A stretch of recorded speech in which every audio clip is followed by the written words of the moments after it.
الحمد لله الحمد لله رب العالمين والعاقبة للمتقين والصلاة والسلام على أشرف الأنبياء وإمام المرسلين وعلى آله وأصحابه وأهل بيته أجمعين أما بعد فأعوذ بالله من الشيطان الرجيم بسم الله الرحمن الرحيم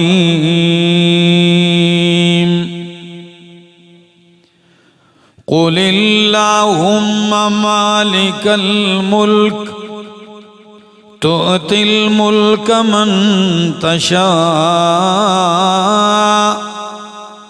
وتنزع الملك ممن تشاء وتعز من تشاء وتذل من تشاء بيدك الخير إنك على كل شيء قدير تولج الليل في النهار وتولج النهار في الليل وتخرج الحي من الميت وتخرج الميت من الحي وترزق من تشاء بغير حساب سبحان ربك رب العزة عما يصفون وسلام على المرسلين والحمد لله رب العالمين. انتہائی قابل عزت، قابل احترام، ذی قدر و ذی وقار بزرگوں، بھائیوں، عزیزوں، نوجوان ساتھیوں، السلام علیکم. کئی جمعوں کے تعطل کے بعد الحمدللہ آج پھر ملاقات کا شرف حاصل ہوا. حرمین کا سفر 3 جمعے تو وہ تھے اور چوتھا ہفتہ جو تھا وہ صوبہ بلوچستان کا تھا. پنجگور، ناہر، راہ نگور، تربت، گوادر، تو ان علاقوں کا تھا. الحمدللہ خیر و عافیت کے ساتھ میں بھی پہنچایا اور آپ لوگوں کو بھی عافیت کے ساتھ دیکھ لیا. دل کو مسرت اور خوشی ہوئی. اللہ رب العالمین دین کی نسبت سے ہماری اس طرح کی ملاقاتیں جاری اور ساری رکھے. میں نے قرآن کریم کی 2 آیات آپ کے سامنے تلاوت کی ہیں. سورت آل عمران کی آیت نمبر 25 اور 26. ان 2 آیتوں کے اوپر اختصار کے ساتھ گفتگو کروں گا. اگر آپ اپنے دل کو قرآنی بارش کے لیے اور موتیوں کے لیے برتن بنا دیں تو انشاءاللہ قرآنی موتی آپ کے دل و دماغ میں اتر کر آپ کے دل و دماغ کو روشن کر دیں گے. ان 2 آیتوں کے اندر اللہ رب العزت کی 12 صفات الوہیت اللہ نے بیان کی ہے. بہت عظمت والی آیات ہیں. اور اللہ رب العزت کی عظمت، طاقت اور قدرت اور شان کے اوپر دلالت کرتی ہیں اور اسے آشکارا کرتی ہیں۔ لفظی ترجمہ کرتا ہوں، پھر آغاز کرتا ہوں اپنی بات کا۔ فرمایا قُلِ اللَّهُمَّ مَالِكَ الْمُلْكِ،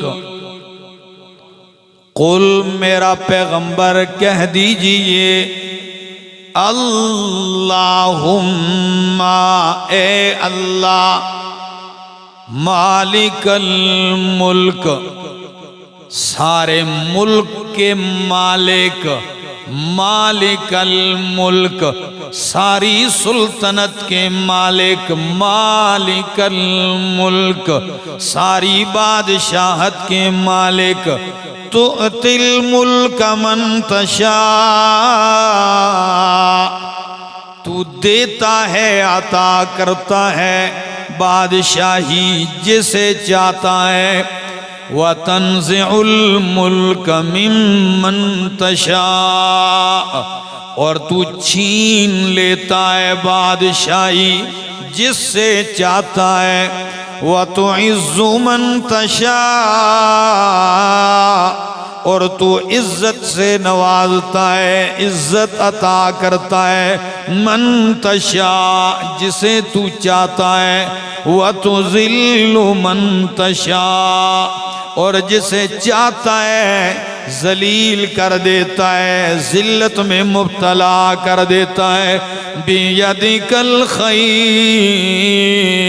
ساری خیر بلائی اللہ تیرے ہاتھ میں ہے، إِنَّكَ عَلَى كُلِّ شَيْءٍ قَدِيرٌ، بے شک تو ہی اللہ ہر چیز پر قادر ہے، قدرت رکھنے والا ہے۔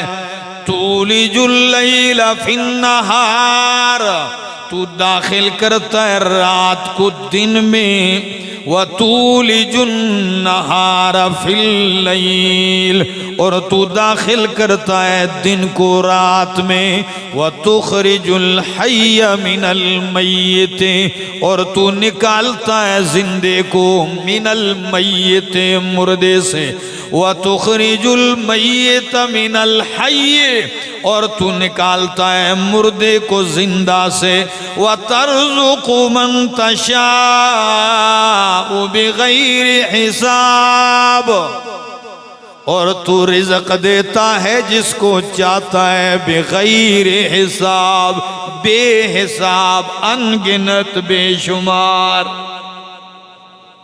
کتنی شان ہے اللہ کی۔ قُلِ اللَّهُمَّ مَالِكَ الْمُلْكِ، یہ سورت آل عمران کی تقریباً 96 آیات جو ہیں، یہ پتہ ہے کس پس منظر میں اتری ہیں؟ یہ عیسائیوں کا وفد نجران سے اللہ کے پاک پیغمبر صلی اللہ علیہ وسلم سے مناظرہ کرنے آیا تھا، بحث کرنے آیا تھا، عیسیٰ علیہ السلام کی الوہیت پر اور ابن اللہ ہونے پر بحث کرنے آیا۔ تو ان کے آنے سے پہلے ہی اللہ رب العالمین نے یہ 96 آیات اتار کے اپنے پیغمبر کو ان کے ایک ایک اعتراض کا جواب بتلا دیا، ایک ایک سوال کا۔ تو اس پس منظر میں ان آیات کو ذرا دیکھیے کہ عیسائیوں نے کہا کہ اگر ہم اس آخری رسول صلی اللہ علیہ وسلم کو مان لیں اور ایمان لے آئیں تو ہمیں تو بہت بڑا نقصان ہو جائے گا۔ وہ نقصان کیا ہوگا؟ نبوت ہمارے خاندان سے منتقل ہو جائے گی بنی اسماعیل میں، قریش میں نبوت وہاں چلی جائے گی۔ دوسرا نقصان یہ ہوگا جب نبوت ان کی چلے گی تو پھر حکومت بھی ان کی ہوگی، تو ہم سے یہ اقتدار، یہ عزت ہم سے چلی جائے گی، اس لیے ہم مانتے نہیں، تاکہ عزت اور اقتدار رہے۔ اللہ رب العزت نے ان آیات کو اتار کے فرمایا میرا پیغمبر کھل کے اعلان کر دیجئے کہ سلطنتوں اور بادشاہتوں کا مالک کون ہے؟ وہ جسے چاہتا ہے نواز دیتا ہے اور جس سے چاہتا ہے چھین لیتا ہے۔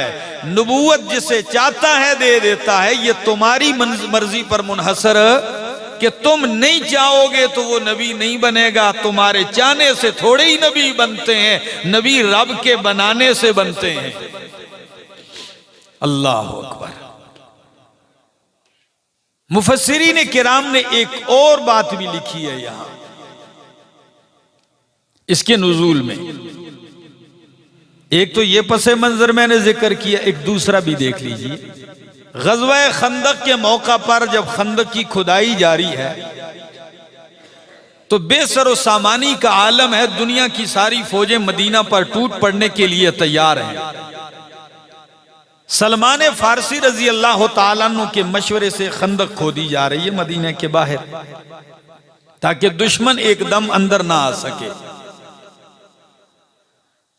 اس کھدائی کے دوران ایک اتنا بھاری پتھر آ گیا کہ وہ ٹوٹتا نہیں ہے، نہ اٹھانے سے اٹھتا ہے، نہ ٹوٹنے سے، نہ توڑنے سے ٹوٹتا ہے۔ شکایت اللہ کے پاک پیغمبر صلی اللہ علیہ وسلم کے سامنے کی گئی کہ کھدائی کے دوران ایسا پتھر آ گیا، کیا کیا جائے؟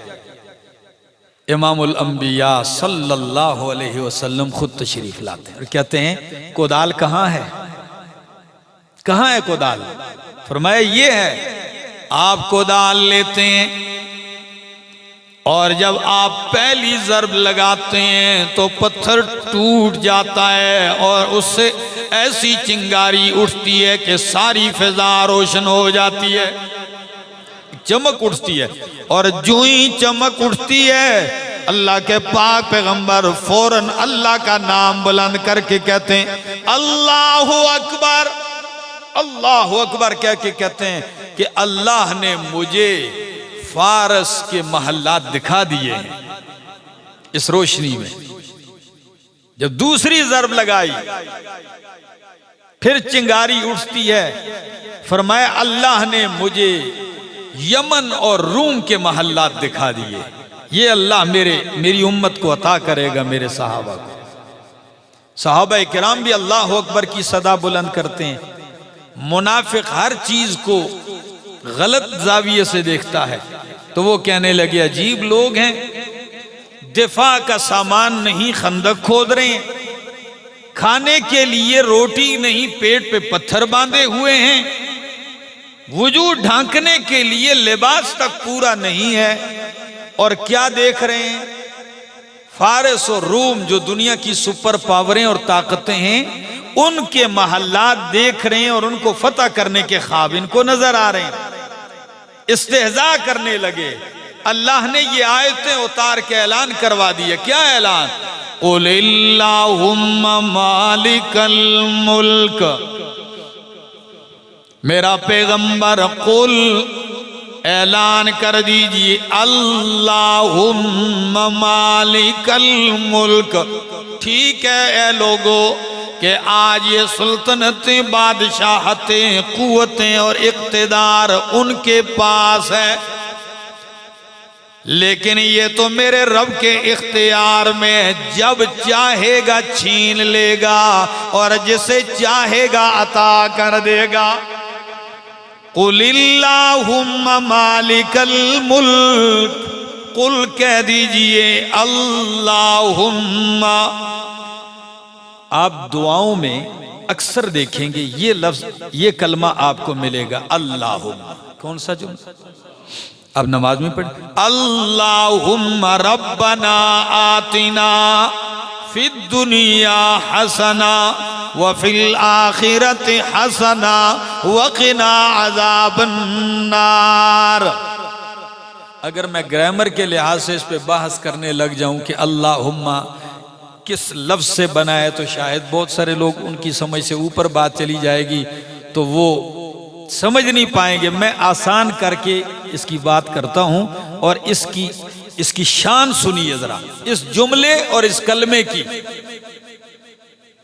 امام قرطبی رحمہ اللہ لکھتے ہیں اپنی تفسیر قرطبی میں، اور شیخ الاسلام علامہ ابن قیم رحمہ اللہ بھی اپنی تفسیر میں لکھتے ہیں، وہ کہتے ہیں اللہم یہ اللہم کا جملہ جو ہے حسن بصری رحمہ اللہ فرماتے ہیں تجمع الدعاء، او ہری پور والو پتہ ہے اللہم کا جملہ کتنا جامع ہے۔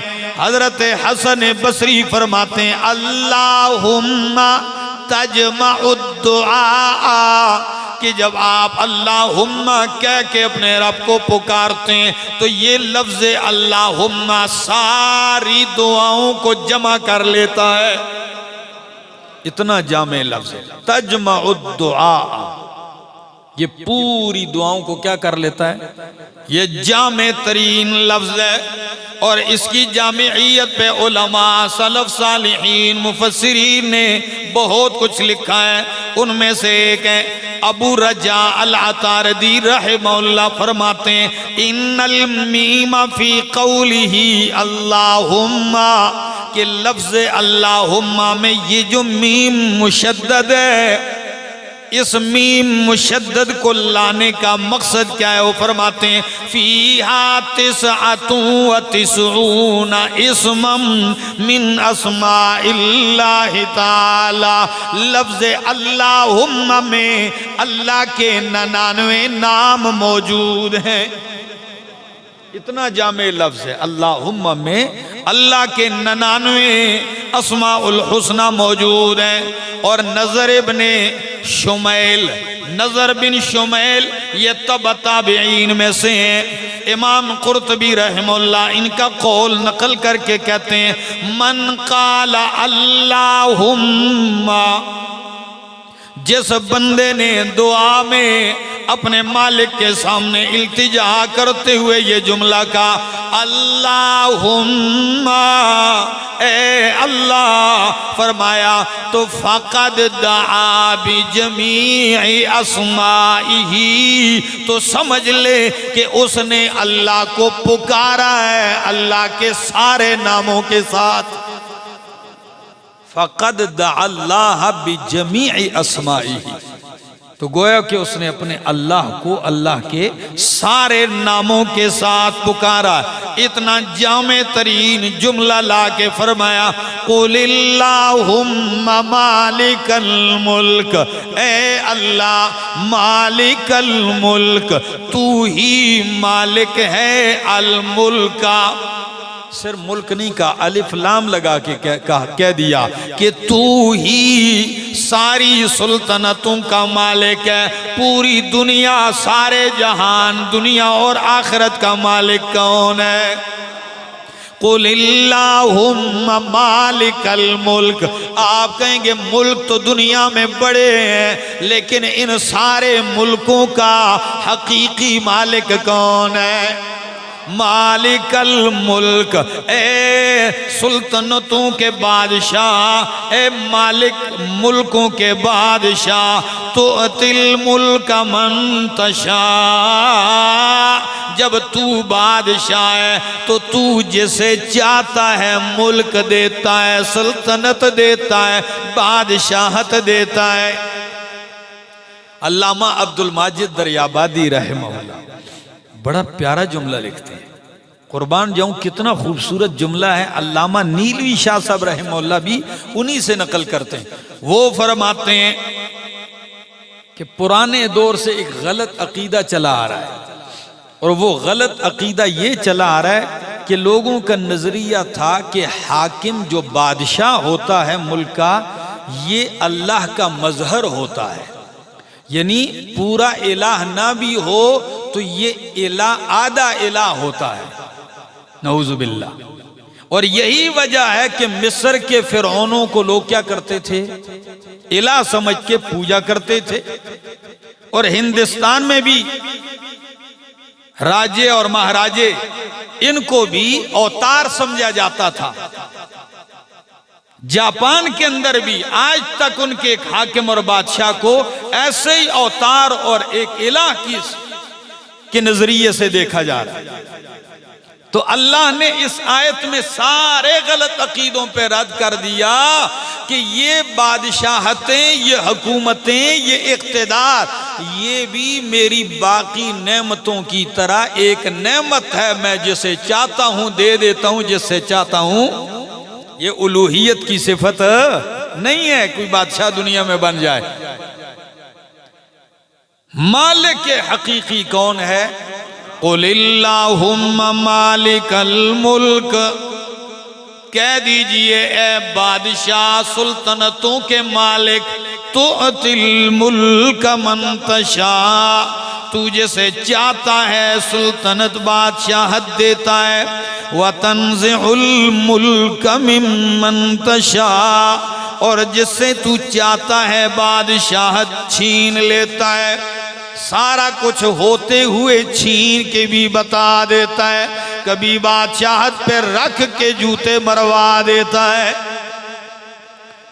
تؤتی الملک من تشاء وتنزع الملک ممن تشاء، اور تو جس سے چاہتا ہے بادشاہت چھین لیتا ہے۔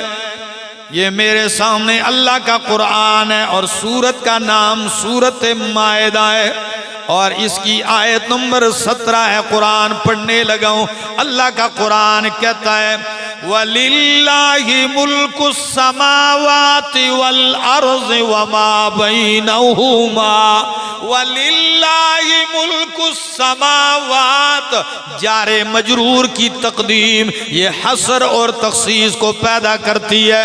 فرمایا لِلَّهِ مُلْكُ السَّمَاوَاتِ وَالْأَرْضِ، خاص اللہ ہی کے لیے ہے بادشاہت آسمان و زمین کی، وما بینہما، اور جو آسمان و زمین کے بیچ میں درمیان میں، ان ساری چیزوں کا بادشاہ کون ہے؟ مالک و مختار کون ہے؟ اللہ ہے۔ یخلق ما یشاء، وہ پیدا کرتا ہے جو چاہتا ہے۔ واللہ علی کل شیء قدیر، اور اللہ ہر چیز پر قدرت رکھنے والا ہے۔ تؤتی الملک من تشاء وتنزع الملک ممن تشاء، اور جس سے چاہتا ہے تو بادشاہت چھین لیتا ہے۔ روم کو، فارس کو قیصر و کسریٰ بادشاہ تھے، ان کو رب نے نوازا بھی۔ بڑے زمانے پر ان کا اقتدار تھا، انہی کا ڈنکا بجتا تھا، کسی کے تصور میں بھی نہیں تھا کہ قیصر و کسریٰ بھی کبھی شکست کھا جائیں گے۔ لیکن جب رب لینے پہ آیا، چھیننے پہ آیا، تو اللہ رب العالمین نے مکہ کے اور عرب کے میرے محمد کے درویش صحابہ سے چھین کے دکھا دیا، ان کے ذریعے فتح کر کے دکھا دیا کیسے چھینا جاتا ہے۔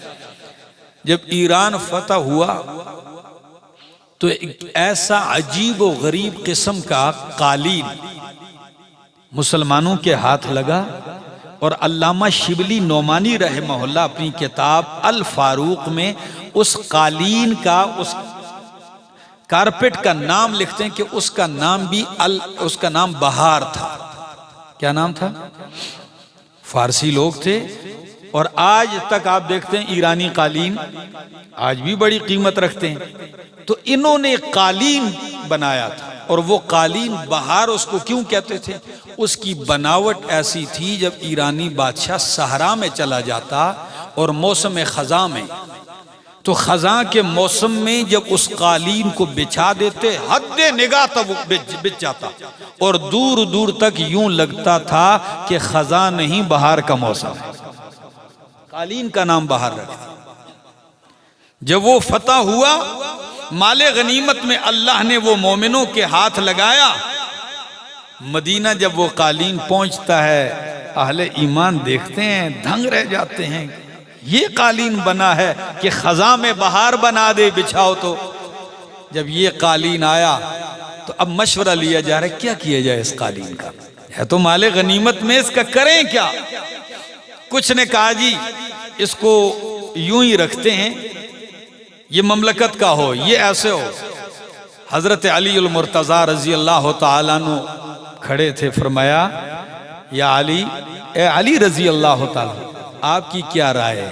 حضرت علی رضی اللہ تعالیٰ عنہ فرماتے ہیں امیر المومنین، حضرت عمر سے کہتے ہیں کہ امیر المومنین میری رائے ہے اس کو اس طرح سالم نہ چھوڑا جائے کہ ان کی شان و شوکت سے لوگ متاثر ہوں، ان کو کاٹ کاٹ کے مجاہدین میں اس کے حصے تقسیم کر دیے جائیں، جس کا جتنا حصہ بنتا ہے قالین میں سے وہ کاٹ کاٹ کے ان کو دے دیا جائے۔ تو کس کے تصور میں تھا؟ لیکن جب رب چھیننے پہ آیا تو رب نے ایسے چھین کے بتا دیا، تُؤْتِي الْمُلْكَ مَن تَشَاءُ وَتَنزِعُ الْمُلْكَ مِمَّن تَشَاءُ، جسے چاہتا ہے بادشاہت دیتا ہے، ملک دیتا ہے، جس سے چاہتا ہے چھین لیتا ہے۔ وَتُعِزُّ مَن تَشَاءُ، جسے چاہتا ہے عزت دیتا ہے۔ وَتُذِلُّ مَن تَشَاءُ، اور جسے تو چاہتا ہے ذلت میں مبتلا کر دیتا ہے، ذلیل خوار کر دیتا ہے، رسوا کر دیتا ہے۔ تو آیت کیا بتلا رہی ہے؟ ایک تو آیت بتلا رہی ہے کہ مشیت کس کی پوری ہوتی ہے؟ چاہنے والا کون ہے اور اسی کی چاہت پوری ہوتی ہے۔ دوسری آیت کیا بتلاتی ہے کہ سب کے اندر تصرف کس کا چلتا ہے؟ اللہ کا تصرف چلتا ہے۔ اور آیت بتلا رہی ہے کہ یہ اقتدار، حکومتیں، لینا دینا کس کے اختیار میں ہے؟ اللہ کے اختیار میں ہے۔ اور اللہ یہ بھی بتلانا چاہتے ہیں کہ عزت دار وہ ہے جسے میں عزت دوں، وہ عزت دار ہے، اسے کوئی ذلیل نہیں کر سکتا، اور جسے میں ذلیل کر دوں اسے کوئی عزت نہیں دے سکتا۔ بادشاہ نے امام مالک رحمہ اللہ کو گرفتار کیا، فتویٰ بدلو۔ کیا بدلو؟ فتویٰ بدلو۔ مدینہ کے امام ہیں۔ جب میں جنت البقیع گیا ان دنوں میں عمرہ کے دوران، تو میں نے بقیع کے قبرستان میں، کیونکہ ہمیں تو اندازہ نہیں لگ رہا، وہاں قبروں پہ لکھا ہوا تو کچھ نہیں ہوتا، تو وہاں کا ایک شخص میرے ساتھ تھا نماز فجر کے بعد، تو وہ لے کر گیا، بتانے لگا یہ امام مدینہ امام مالک رحمہ اللہ کی قبر ہے، یہ حضرت عثمان رضی اللہ تعالیٰ عنہ کی قبر ہے۔ تو امام مالک رحمہ اللہ کو اس پاداش میں کہ فتویٰ بدلو ہماری مرضی کے مطابق، نہیں بدلا، ان کا منہ کالا کر کے شہر میں گھمایا گیا، گدے پر بٹھا کے چہرہ کالا کیا گیا۔ تو بادشاہ تو سمجھ رہا تھا کہ میں ذلیل کر رہا ہوں، لیکن رب کعبہ کی قسم، رب نے اس حال میں بھی ان کو عزت کے تاج پہنا دیے۔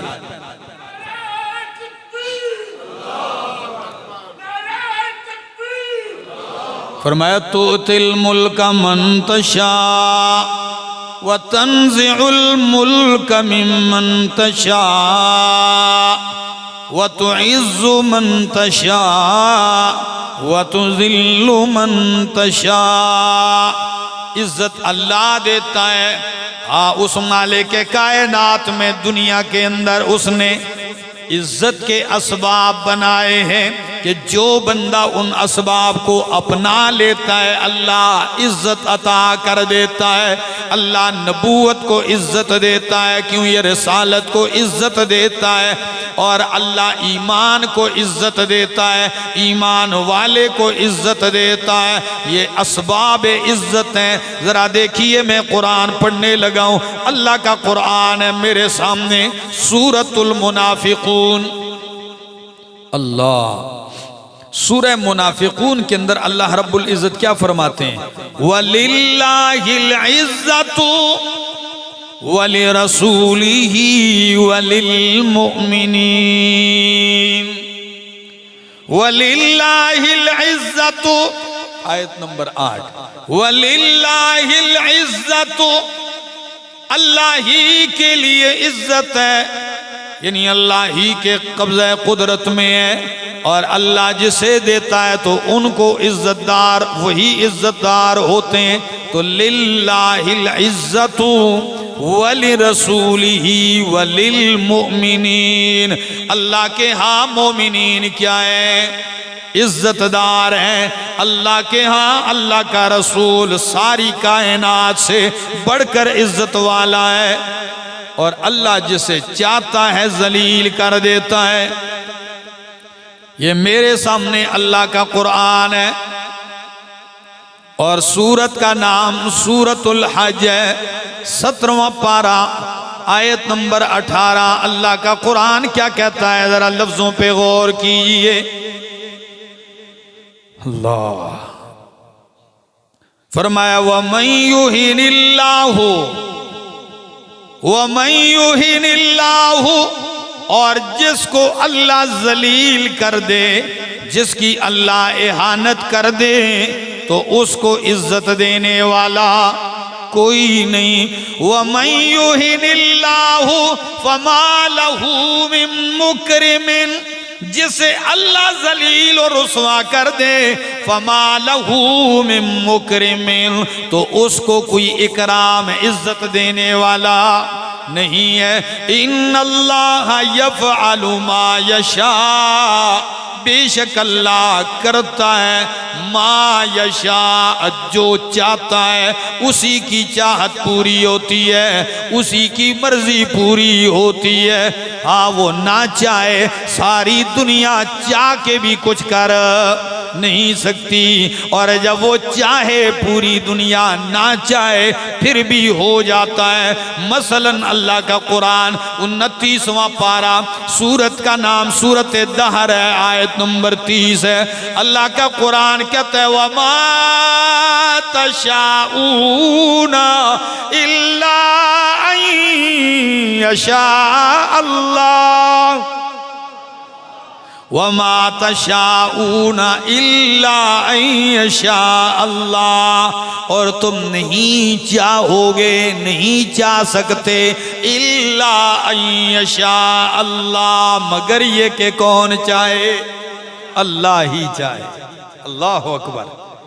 فرمایا وَتُعِزُّ مَن تَشَاءُ وَتُذِلُّ مَن تَشَاءُ، جسے چاہے تو ذلیل کر دیتا ہے۔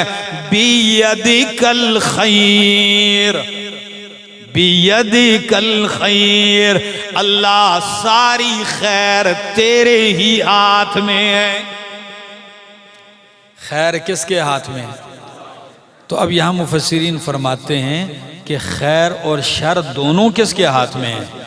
آپ نہیں پڑھتے وَالْقَدْرِ خَيْرِهِ وَشَرِّهِ مِنَ اللَّهِ تَعَالَى، پھر خیر کو کیوں ذکر کیا؟ مفسرین فرماتے ہیں کوئی شک نہیں کہ خیر اور شر دونوں اللہ کے دست قدرت میں ہیں، اللہ کے اختیار میں ہیں، لیکن خیر کو ذکر کر دیا، شر کو اس پہ قیاس کر لو، سمجھ میں آ جاتا ہے۔ دوسری بات کہ مفسرین فرماتے ہیں شک کوئی نہیں اس بات میں کہ خیر اور شر دونوں اللہ کے ہاتھ میں، لیکن خیر کی نسبت بندے ادب کا تقاضا ہے کہ رب کی طرف کرتے ہیں، اور شر کی نسبت بندے اپنی طرف کرتے ہیں۔ بات سمجھ میں آ رہی؟ خیر کی نسبت کس کی طرف کرتے ہیں؟ اللہ کی طرف، اور شر کی نسبت اپنی طرف کرتے ہیں۔ ہمارے لوگوں کا نظریہ الگ ہے، جب کوئی بندے کی اولاد نہ ہو کہتے ہیں جی اللہ نے اولاد نہیں دی اس کو، پھرتے ہیں در بدر مارا مارا پھرتے ہیں، کوئی ادھر جا رہا ہے مانگ رہا ہے، غیروں سے مانگ رہا ہے، نہ پیر چھوڑتے ہیں، نہ فقیر چھوڑتے ہیں، نہ قبر چھوڑتے ہیں، نہ تعویذ گنڈا چھوڑتے ہیں، سب کے در پہ جاتے ہیں، اور اگر کوئی بیٹا مل جائے تو نام رکھ دیتے ہیں پیراں دیتا، نہیں دیا تو کہتے ہیں اللہ نہیں دے رہا، اور مل گیا کس دیتا؟ پیراں دیتا۔ کسی کا نام پیر بخش، پیر نے بخشا ہے، کسی کا نام غوث بخش، غوث نے بخشا ہے، کسی کا نام فلاں بخش، فلاں بخش، فلاں نے بخشا ہے۔ اور اگر ہفتے ڈیڑھ کے بعد وہی بچہ مر جائے، لوگ تعزیت کے لیے آتے ہیں، او ہو آپ کا بیٹا، بس اللہ دی مرضی۔ بات سمجھ؟ ادھر پھر بات کدھر؟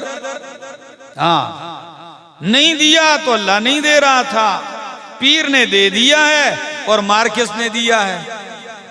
تو شر کی نسبت اللہ کی طرف کرتے ہیں اور خیر کی نسبت، اس میں کوئی شک نہیں کہ اللہ نے مارا، لیکن ہم ادھر بری بات کہہ نہیں سکتے، ڈر ادھر سے لگتا ہے، اللہ کی پرواہ نہیں ہے جو کہتے جاتے ہیں لوگ، حالانکہ یہ میرے مالک کی شان ہے۔ ذرا قرآن سنیے، عزتیں ذلتیں دینے والا کون ہے؟ اللہ ہے۔ یہ میرے سامنے سورت کا نام سورۃ النجم ہے۔ اللہ 27واں پارہ سورۃ النجم ہے۔ اللہ کی شان دیکھیے، اللہ کی صفات الوہیت دیکھیے۔ قرآن کہتا ہے وَأَنَّهُ هُوَ أَضْحَكَ وَأَبْكَى، وَأَنَّهُ هُوَ أَضْحَكَ وَأَبْكَى، اور بے شک شان یہی ہے کہ وہی اللہ اضحکا ہنساتا ہے، وَأَبْكَى اور رلا دیتا ہے۔ کبھی تو وہ اللہ بھوکا رکھ کے ہنسا دیتا ہے اور کبھی سارا کچھ دے کے رلا دیتا ہے۔ تو ہنسانے رلانے والا کون ہے؟ ہوا اضحکا وابکا وانہو ہوا امات واحیا، اور بے شک وہی مارتا ہے، واحیا اور وہی زندہ کرتا ہے، وانہو خلق الزوجین الذکر والانثى، اور بے شک اسی نے پیدا کیے ہیں جوڑے الذکر والانثى، نر اور مادہ، لڑکا اور لڑکی کا جوڑا کس نے پیدا کیا ہے؟ کیونکہ وہ جسے چاہتا ہے لڑکے دیتا ہے، جسے چاہتا ہے لڑکیاں دیتا ہے، یہ میرے رب کا اختیار ہے۔ قرآن کہتا ہے یَهَبُ لِمَن يَشَاءُ إِنَاثًا وَيَهَبُ لِمَن يَشَاءُ الذُّكُورَ أَوْ يُزَوِّجُهُمْ ذُكْرَانًا وَإِنَاثًا وَيَجْعَلُ مَن يَشَاءُ عَقِيمًا، جسے چاہتا ہے بیٹیاں دیتا ہے، جسے چاہتا ہے بیٹے دیتا ہے، جسے چاہتا ہے دونوں دے دیتا ہے، وَيَجْعَلُ مَن يَشَاءُ عَقِيمًا، اور جسے چاہتا ہے بانچ کر دیتا ہے، وہ نہ دے تو کوئی دے سکتا، اللہ یہ وہی دیتا ہے۔ کسی پنجابی شاعر نے کتنے پیارے انداز میں کہا کہ کتیاں نو بچے کون ہے دیندا، جڑی ٹر دیے لا کے قطاراں، کتیاں نو بچے کون ہے دیندا، جڑی ٹر دیے لا کے قطاراں، مرغی کسی پیر دا ڈیوا نہیں بالیا، بچے مل گئے بے شمارا۔ کون دے رہا ہے ان کو؟ ہاں، مچھلیاں نو بچے کون ہے دیندا، بچے جن جن کرن بہارا۔ او میرا دوست، یہ سارے رب سے مانگتے ہیں، رب ان کو دیتا ہے تو رب اپنے اشرف المخلوقات بندوں کو نہیں دے گا؟ میرے دوستو، اپنے مالک کو پہچان لیجئے۔ جس دن آپ نے رب کی عظمت کو پہچان لیا، اللہ کی قسم آپ کا قدم غیر کی طرف نہیں اٹھے گا، آپ نہیں جھکیں گے غیر اللہ کے سامنے۔ تو فرمایا ہوا اضحکا وابکا، وہی مارتا اور زندہ کرتا ہے، وہی نر و مادہ کے جوڑے بناتا ہے۔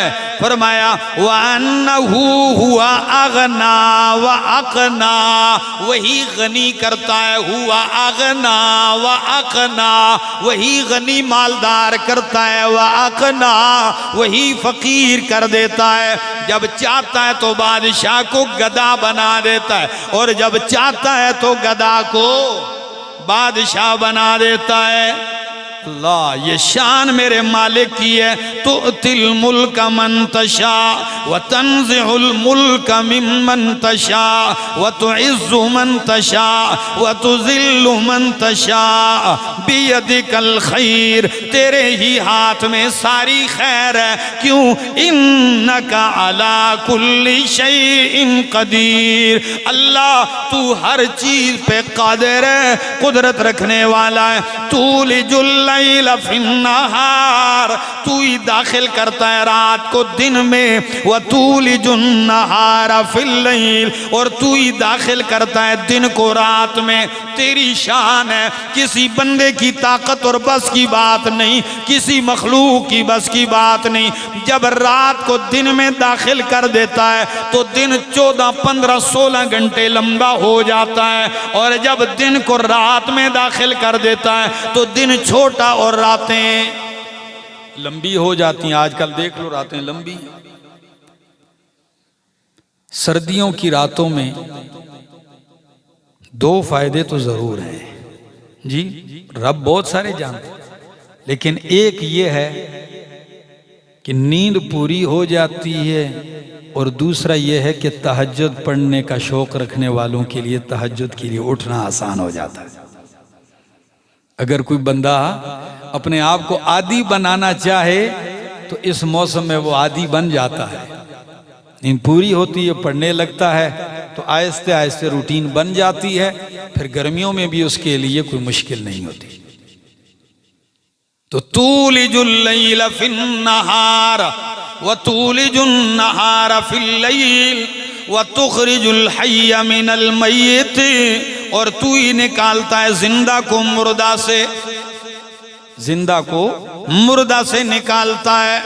اللہ، انڈا مردہ ہے اس سے زندہ چوزہ نکال دیتا ہے، زمین مردہ ہے اس سے جاندار میوے پھل درخت اگا دیتا ہے، فصلیں پیدا کر دیتا ہے۔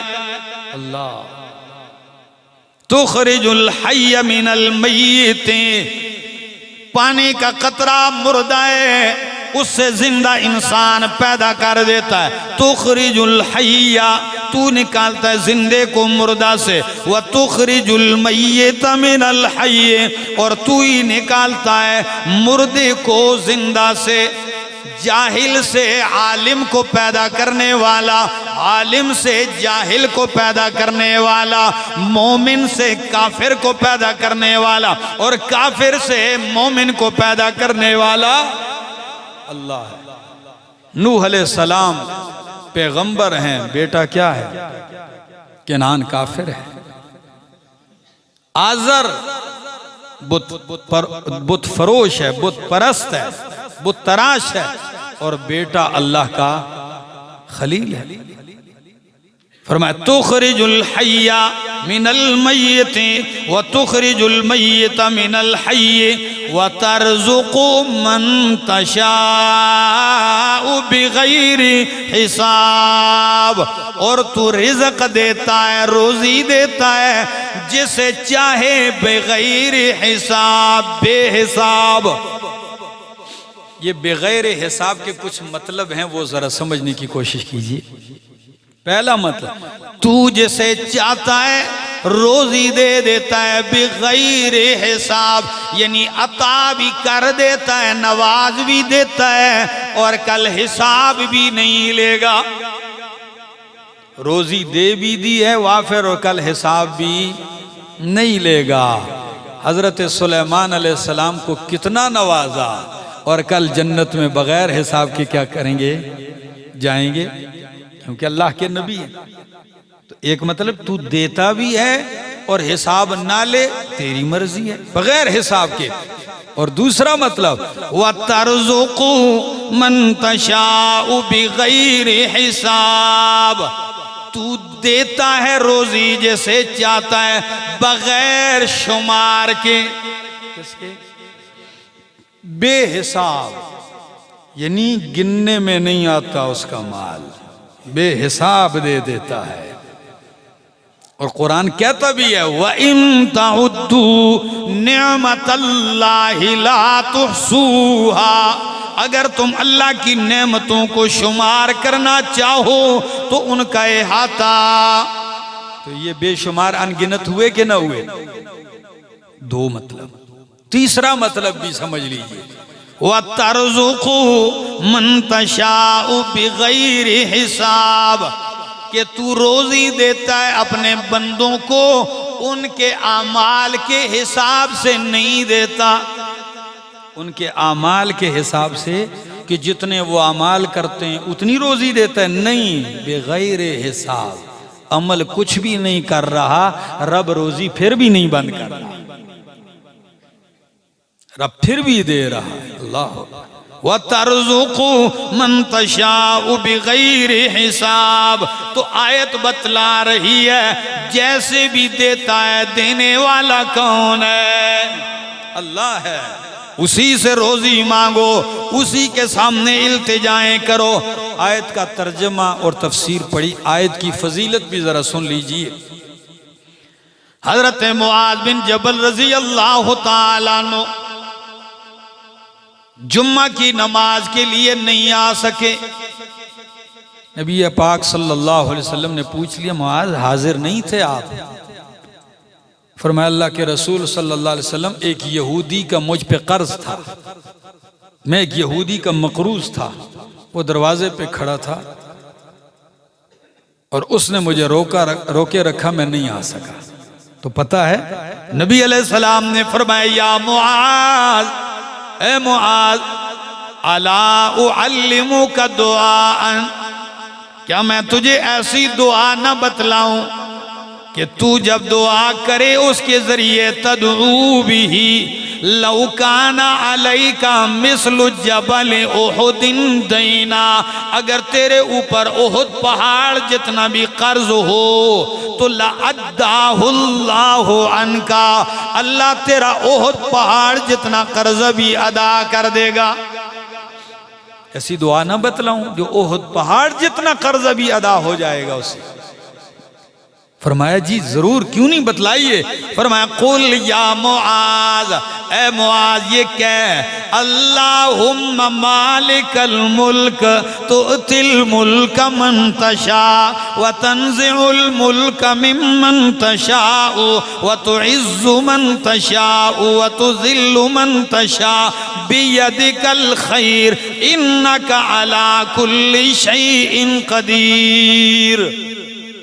قدیر تک آیت پڑھی، فرمایا اور ساتھ یہ لفظ بھی سکھائے کہ رحمان الدنیا والآخرت ورحیمہما، اے دنیا اور آخرت کے رحمان، دنیا اور آخرت دونوں کے رحیم، تعطیہما من تشاء، دنیا اور آخرت تو جسے چاہتا ہے دیتا ہے، تو جسے چاہتا ہے دیتا ہے، وَتَمْنَعُ مِنْهُمَا مَنْ تَشَاءُ، اور جس سے چاہتا ہے دنیا اور آخرت روک لیتا ہے۔